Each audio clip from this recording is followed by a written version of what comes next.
Good morning बच्चों। आज मैं आप लोगों के साथ संथाल विद्रोह के प्रसार, दमन तथा परिणामों के विषय में चर्चा करने जा रही हूँ तथा संथाल विद्रोह के कारणों के विषय में मैं पिछले क्लास में ही वर्णन कर चुकी हूँ, जो आपको डिस्क्रिप्शन बॉक्स पर मिल जाएगा। संथाल विद्रोह का प्रसार। संथालों के प्रमुख नेता थे सिद्धू, कानू, चांद और भैरव, जिसमें से सिद्धू और कानू दोनों भाई थे। अब इस प्रकार के बढ़ते हुए अत्याचार से संथालों के मन में अत्यंत क्रोध पैदा कर दिया। उनकी यह धारणा पक्की हो गई थी कि जमींदार, महाजन और सरकारी कर्मचारी जो बाहर से आए थे, वे लोग संथालों को गुलाम बनाकर रखेंगे।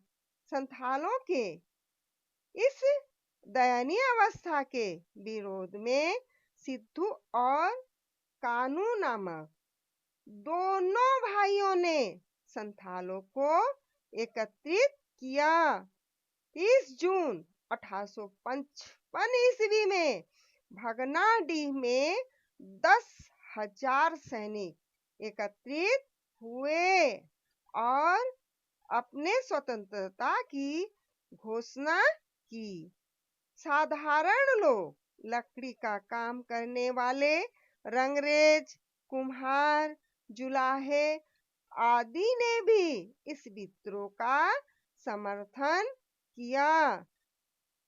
शीघ्र ही विद्रोहियों की संख्या बढ़ने लगी। 50,000 संथालों ने दुकान तथा महाजनों को लूटकर आतंक कायम कर दिया। आतंक, हत्या तथा लूट का राज्य स्थापित हो गया। भागलपुर तथा राजमहल के बीच में रेल, तार तथा डाक सेवा समाप्त कर दिए गए। इतना ही नहीं, भागलपुर से मुंगेर तक संथालों ने लगभग अंग्रेजी शासन का अंत ही कर दिया था। विद्रोह का दमन।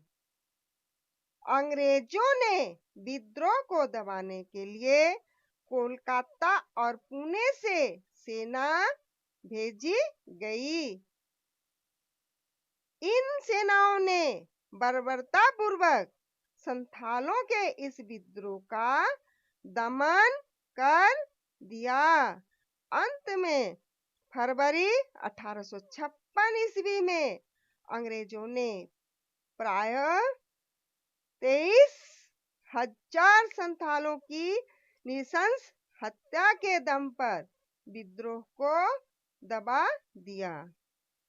संथाल अपने परंपरागत हथियार जैसे तीर, धनुष, लाठी, भाला, कुल्हाड़ी आदि से और छापामार युद्ध प्रणाली से अंग्रेजी सेना का सामना नहीं कर सके। 1856 ईस्वी में पूरे साल भर कंपनी की सेना और संथालों के बीच संघर्ष चलता रहा। अंत में संथाल पराजित हुए। संथालों के नेता सिद्धू और कानू को फांसी दे दी गई। साथ ही चांद, भैरव तथा अन्य नेताओं के साथ करीब 20,000 संथालों को भी प्राणों से हाथ धोना पड़ा। संथाल विद्रोह के परिणाम। विद्रोह के शांत होते ही संथालों के इस क्षेत्र को सरकार द्वारा संथाल परगना नाम देकर पृथक जिला बना दिया गया।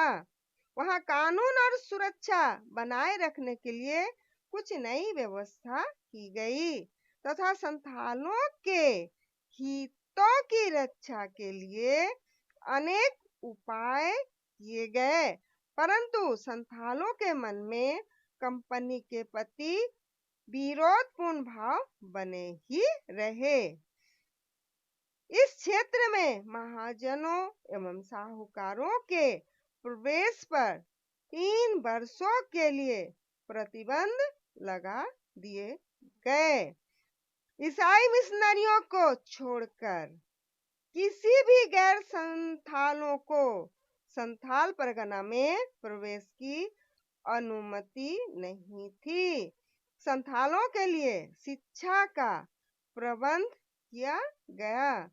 कृषि में उन्नति के लिए सरकार ने कई तरह के प्रयास आरंभ किए, फिर भी संथालों का अंग्रेजों के प्रति किसी भी तरह का कोई भी सद्भाव नहीं रहा।